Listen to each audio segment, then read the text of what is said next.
سعودی عرب میں قبرستان ہے، اس میں ہر 6 مہینے پر قبر کو کھولا جاتا ہے۔ زمین اتنی کم ہے، وہاں پر آپ کے یہاں 52 بیگھہ کا قبرستان ہے۔ میں پہلی مرتبہ دیکھا، اللہ، میں تو گھبرا گیا، پتہ نہیں مرنے والے زیادہ ہیں پیدا ہونے والے کم۔ بہت بڑا قبرستان ہے ماشاءاللہ، لیکن وہاں جنت البقیع میں چھوٹا قبرستان ہے، مرنے والے لوگ زیادہ ہیں۔ تو ہر 6 مہینے پر قبر کو کھولا جاتا ہے، دیکھا جاتا ہے تو جنازہ بھی ختم، کفن بھی ختم، مردہ بھی ختم، نیا مردہ اس میں داخل کیا جاتا ہے۔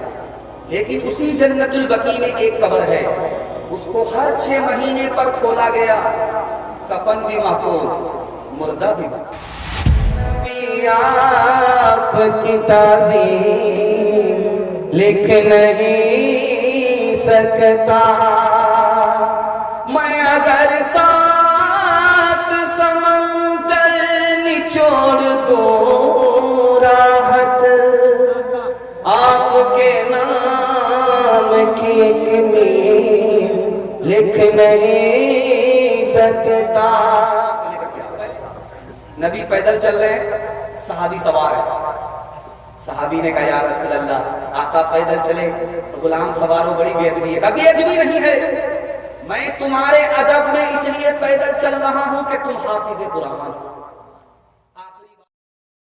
حصے کا رہ گیا ہے، آپ لوگ سننے کے لیے تیار ہیں؟ جوش کے ساتھ ہاتھ اٹھا دیجئے۔ شادی کے بعد داڑھی رکھیں گے، ہاتھ اٹھائیے انشاءاللہ۔ مشکل کر دے گی بیوی شادی کے بعد داڑھی رکھنے کی، اس لیے پہلے ہی رکھ لیجئے، یہ ڈس بریک ہو جائے گا۔ دھیان سے سنیے، اللہ کتنا بڑا ہے لیکن اس کا گھر خانہ کعبہ کتنا چھوٹا ہے۔ آپ نے غور کیا خانہ کعبہ کتنا چھوٹا ہے، اللہ کتنا بڑا ہے۔ اللہ جتنا بڑا اتنا بڑا گھر بھی ہو سکتا ہے، لیکن وہ میری وجہ سے ایسا نہیں کیا۔ اگر اللہ کا گھر اللہ کی طرح بڑا ہوتا تو زندگی پر ہمارا طواف مکمل نہیں ہوتا، پسینہ چھوٹ جاتا اور ہمارا طواف مکمل نہیں ہوتا۔ اللہ کی مہربانی دیکھیے، اتنا بڑا ہونے کے باوجود بھی اس نے اپنا چھوٹا گھر بنایا تاکہ جلدی سے ہمارا 7 چکر پورا ہو جائے، طواف مکمل۔ دوسری بات سنیے، نبی کا روزہ کہاں ہے؟ مدینے میں۔ خانہ کعبہ کہاں ہے؟ مکے میں۔ اور دونوں کے درمیان میں فاصلہ کتنا ہے؟ 450 کلومیٹر کا فاصلہ۔ اللہ کے نبی کا روزہ مدینے میں، اللہ کا گھر خانہ کعبہ مکے میں، دونوں کا فاصلہ 450 کلومیٹر دور کیوں ہے؟ اس کا راز ایک لائن میں آ رہا ہے۔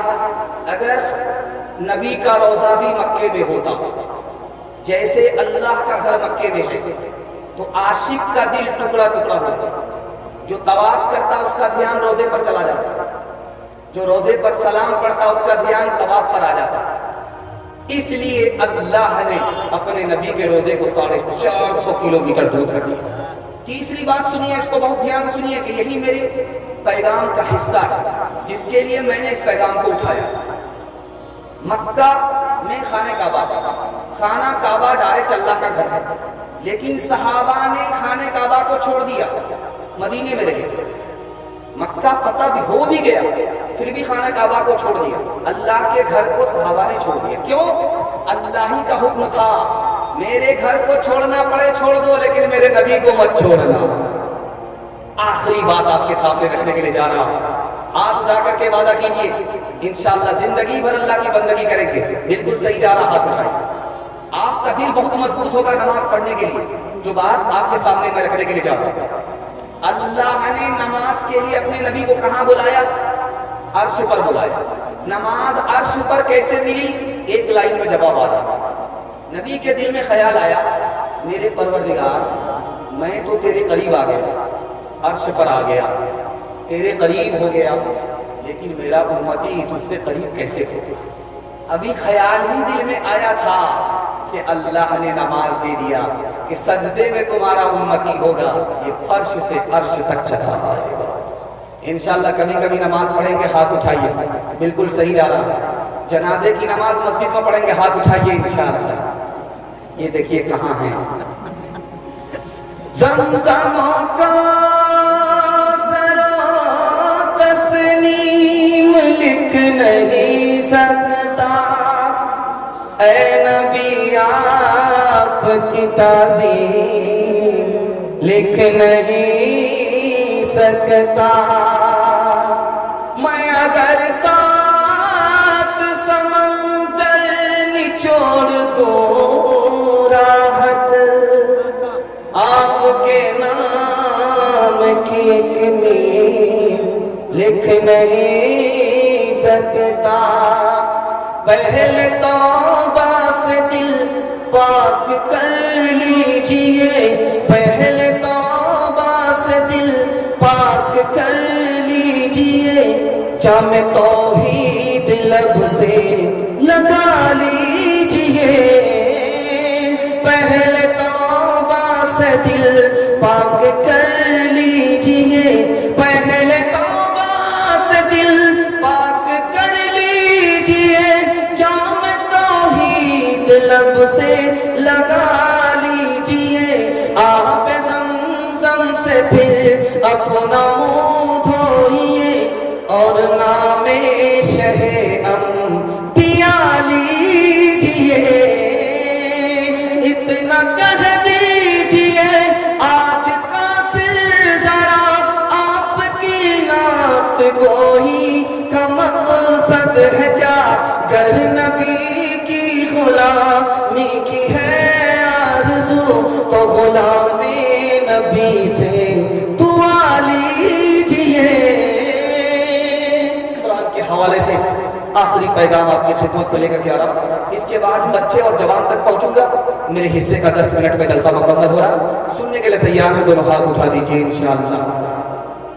سعودی عرب میں قبرستان ہے، اس میں ہر 6 مہینے پر قبر کو کھولا جاتا ہے، زمین اتنی کم ہے وہاں پر آپ کے یہاں 52 بیگھہ کا قبرستان ہے، میں پہلی مرتبہ دیکھا، اللہ میں تو گھبرا گیا، پتہ نہیں مرنے والے زیادہ ہیں پیدا ہونے والے کو، بہت بڑا قبرستان ہے ماشاءاللہ، لیکن وہاں جنت البقیع میں چھوٹا قبرستان ہے، مرنے والے لوگ زیادہ ہیں، تو ہر 6 مہینے پر قبر کو کھولا جاتا ہے، دیکھا جاتا ہے تو جنازہ بھی ختم، کفن بھی ختم، مردہ بھی ختم، نیا مردہ اس میں داخل کیا جاتا ہے، لیکن اسی جنت البقیع میں ایک قبر ہے، اس کو ہر 6 مہینے پر کھولا گیا، کفن بھی محفوظ، مردہ بھی محفوظ۔ سعودی گورنمنٹ پریشان کہ بھائی یہ کس کی قبر ہے، پتا چل گیا کہ اس کا بیٹا زندہ ہے، بیٹے کو بلایا، اور بات کیا ہے بھائی یہ قبر ہے ہر 6 مہینے پر کھلتی ہے لیکن کفن کے ساتھ مردہ محفوظ ہے، مردے کے ساتھ کفن محفوظ ہے، کیا معاملہ ہے؟ کہا یہ میرے وادی ہیں، عالم تھے مولانا بدر عالم میں رکھی، ترجمان سنت کے مصنف، یہ عالم تھے حافظ نہیں، لیکن جب کوئی سامنے حافظ بیٹھا ہوتا تھا یہ پیر نہیں پھیلاتے تھے حافظ کے احترام میں، آج اسی کا نتیجہ ہے کہ یہ قبر میں چلے گئے، لاش کے ساتھ کفن بھی محفوظ ہے۔ دوسرا نمونہ آپ کی خدمت میں لے کر کے آؤ، نبی پیدل چل رہے ہیں، صحابی سوار ہے، صحابی نے کہا یا رسول اللہ آقا پیدل چلے، غلام سوار ہو، بڑی بے ادبی ہے، بے ادبی نہیں ہے، میں تمہارے ادب میں اس لیے پیدل چل رہا ہوں کہ تم حافظ قرآن ہو۔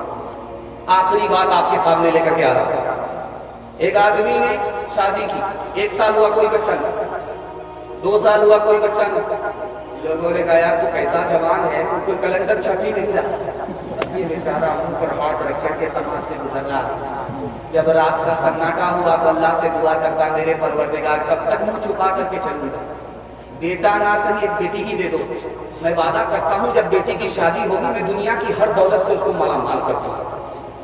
جوش میں آ کر کے بول تو دیا، بیٹی مل گئی، قبولیت کی گھڑی تھی، اب جوان ہو گئی بیٹی، شادی کا موقع ہے، پیسہ ہی نہیں، جیب میں پھوٹی کوڑی نہیں ہے، پھنس گیا، دوڑا دوڑا امام شافعی رحمۃ اللہ علیہ کے پاس آیا، دعا کیجیے اللہ ان کے درجات کو بلند فرمائے، دوڑا دوڑا کہا حضور میں نے وعدہ کر لیا اللہ سے کہ اپنی بیٹی کو دنیا کی ہر دولت سے مالا مال کروں گا، لیکن میرے پاس تو کوئی دولت ہی نہیں ہے۔ ارے بے وقوف ہو، سب سے بڑی دولت تمہارے پاس موجود ہے۔ کہا حضور کون سی دولت؟ نہ سونا ہے، نہ چاندی ہے، نہ روپیہ پیسہ ہے، کچھ بھی نہیں ہے۔ کہا نہیں، سب سے بڑی دولت تمہارے پاس موجود ہے، بیٹی کو قرآن سکھا دو، جب بیٹی کی شادی ہو جائے تو اس کو قرآن کے ساتھ رخصت کر دو، دنیا میں قرآن سے بڑھ کر کے کوئی دولت ہی نہیں ہے۔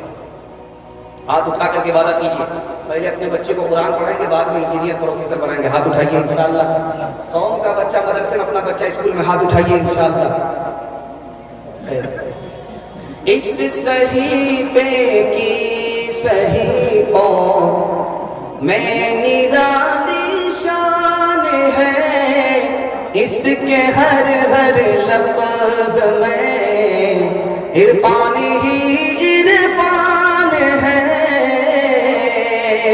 بجھ نہیں سکتا کسی سے سن لو قرآن کا چراغ، بجھ نہیں سکتا کسی سے سن لو قرآن کا چراغ، بجھ نہیں سکتا کسی سے سن لو قرآن کا چراغ، بجھ نہیں سکتا کسی سے سن لو قرآن کا چراغ، آندھیوں تم آزمانو سامنے میدان ہے، آندھیوں تم آزمانو سامنے میدان ہے۔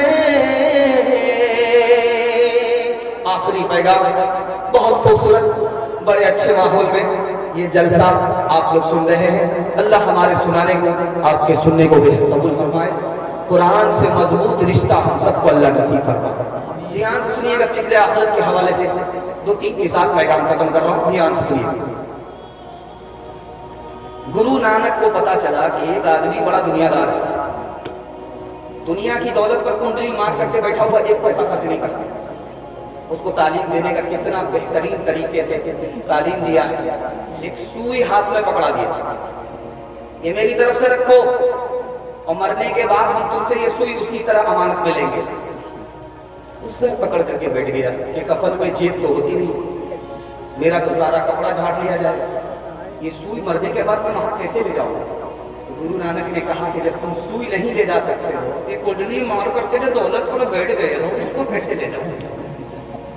اب اس کو سمجھ میں آیا۔ ایک آدمی تھا نیچیوم نام کا، روس کا آدمی تھا، دنیا کا سب سے بڑا زمیندار تھا، اس کے پاس سب سے زیادہ زمین دنیا کی تھی۔ وہ زمین کیسے خریدتا تھا یہ نمونہ آپ کی خدمت میں لے کر کے آتا۔ ایک جگہ گیا، 1000 روپیہ لے کر کے وہ گیا، وہ بولا کہ مجھے زمین لینی ہے، کہا دے دیں گے، تم اپنی ٹوپی اتارو اور سورج طلوع ہوتا ہے یہاں سے چلنا شروع کرو، سورج ڈوبنے سے پہلے اگر تم اس جگہ پر آ گئے جہاں نشان ہے تو 1000 میں اتنی ساری زمین تم کو مل جائے گی، لیکن غور سے سنو، اگر سورج طلوع ہونے کے بعد ٹوپی کا نشان لے کر کے تم نے چلنا شروع کیا، سورج ڈوبنے سے پہلے اگر تم اس جگہ پر نہیں آ سکے تو پیسہ بھی واپس نہیں ہوگا، زمین بھی نہیں ملے گی۔ اس نے ٹوپی اتار کر کے سورج کے طلوع ہونے کے بعد چلنا شروع کیا، لالچ میں آگے بڑھتا ہی چلا گیا، لالچ میں آگے بڑھتا ہی چلا گیا، اس کو دھیان ہی نہیں رہا کہ سورج ڈھل رہا ہے، سورج غروب ہونے کے قریب آ گیا، اس کو کسی نے آواز دی، وہ سنا تو دیکھا کہ سورج جل رہا ہے، غروب ہو رہا ہے، اس نے وہاں سے بھاگنا شروع کیا، بھاگتا رہا، ابھی 2 ہاتھ دور ہی تھا کہ سورج ڈوب گیا، اتنا تھک چکا تھا اس کی زندگی کا، سورج غروب ہو گیا، کہ دنیا کا سب سے بڑا زمیندار بننا چاہتا تھا، اس کو بھی مرنے کے بعد 2 گز زمین ہی ملی، اس سے زیادہ۔ ایک تیسری بات آپ کے سامنے رکھنے کے لیے جاتا ہوں، اللہ کے رسول نے کسی کو 50 روپے دیا، کسی کو 100 روپے دیا، کسی کو 1 روپے دیا، جس کو 1 روپے دیا وہ علی تھا رضی اللہ عنہ۔ بات آئی چلی گئی، اس کے بعد ٹھیک جب سورج آسمان پر آیا اور زمین اس طرح کھولنے لگی جیسے چولہا کھولتا ہے، تو اللہ کے رسول نے کہا وہ لوگ جن کو میں نے پیسہ دیا لائن سے لگ جاؤ، پیر سے چپل اتار کر کے گرم زمین پر کھڑے ہو جاؤ اور حساب دو کہ یہ پیسہ جو میں نے تم کو دیا کہاں کہاں خرچ ہوا۔ اب زمین اتنی گرم ہے کہ ننگے پیر جیسے ہی پیر رکھا آبلہ نکل گیا، پھوڑا نکل گیا، پیر جل رہا ہے، حساب یاد نہیں آ رہا، پیر جل رہا، حساب یاد نہیں آ رہا، سب فیل ہو گئے۔ حضرت علی سے کہا کہ تم بھی لائن سے لگو، اس گرم زمین پر کھڑے ہو جاؤ ننگے پیر، اور 1 روپیہ جو میں نے دیا حساب دو۔ چھٹا بتا دیا۔ اللہ کے رسول نے فرمایا او دنیا دارو، روپیہ کو کنڈلی مار کر کے جمع کرنے والوں، خرچ نہ کرنے والوں، جتنا زیادہ پیسہ ہوگا حساب اتنا مشکل ہوگا، جتنا کم پیسہ ہوگا حساب اتنا آسان۔ آخری مثال پر پیغام ختم کرتا ہوں۔ ایک آدمی اپنے نوکر سے کہا کہ تو کتنا بڑا نالائق ہے، ایک کام کو 3 بار میں کرتا ہے۔ دیکھو فلاں صاحب کا نوکر ہے، ایک کام 3 کام کو ایک ہی مرتبہ مکمل کر دیتا ہے۔ ٹھیک ہے، آئندہ سے دھیان رہے۔ مالک کو بخار ہوا، اس نے کہا ڈاکٹر کو بلا کر کے تو 4 آدمی کو اٹھا کر کے لانا۔ بولا کہ یہ کون ہے؟ کہا یہ ڈاکٹر صاحب ہے تمہارا علاج کرنے کے لیے۔ کہا وہ کون ہے؟ کہا وہ درجی ہے تمہارا کفن بنانے کے لیے۔ کیا پتا ڈاکٹر فیل ہو جائے۔ کہا کہ وہ تیسرا آدمی کون ہے؟ کہا کہ وہ مردے کو غسل دینے والا ہے۔ کہا کہ وہ چوتھا آدمی کون ہے؟ کہا وہ گورکن ہے، قبر کھودنے والا۔ اور اتنے سارے لوگوں کو بلانے کی کیا ضرورت ہے؟ کہا کہ کیا پتا ہے ڈاکٹر فیل ہو جائے اور آپ کی قسمت خراب ہو جائے، زمین پر رہنے کے بجائے آپ آسمان پر اٹھ جائیں۔ تم کتنے بڑے نالائق زندہ آدمی کو قبرستان بھیج رہے ہو۔ ہے دنیا جس کا نام میاں، یہ اور طرح کی بستی ہے، جو مہنگوں کو یہ مہنگی ہے اور سستوں کو یہ سستی ہے۔ یہاں ہر دم جھگڑے اٹھتے ہیں، ہر آن عدالت بستی ہے۔ گر مست کرے تو مستی ہے اور پست کرے تو پستی ہے۔ کچھ دیر نہیں اندھیر نہیں، کچھ دیر نہیں اندھیر نہیں، انصاف اور عدل پرستی ہے۔ اس ہاتھ کرو اس ہاتھ ملے، یا سودا دست بدستی ہے۔ اس ہاتھ کرو اس ہاتھ ملے، یا سودا دست بدستی ہے۔ جو اور کا اونچا بول کرے تو اس کا بول بھی بالا ہے، جو دے پٹکے تو اس کو بھی کوئی پتھر پٹکنے والا ہے۔ بے ظلم و خطا جس ظالم نے مظلوم ذبح کر ڈالا ہے، اس ظالم کے بھی لہو کا پھر بہتا ندی نالا ہے۔ کچھ دیر نہیں اندھیر نہیں، کچھ دیر نہیں اندھیر نہیں، انصاف اور عدل پرستی ہے۔ اس ہاتھ کرو اس ہاتھ ملے، یا سودا دست بدستی ہے۔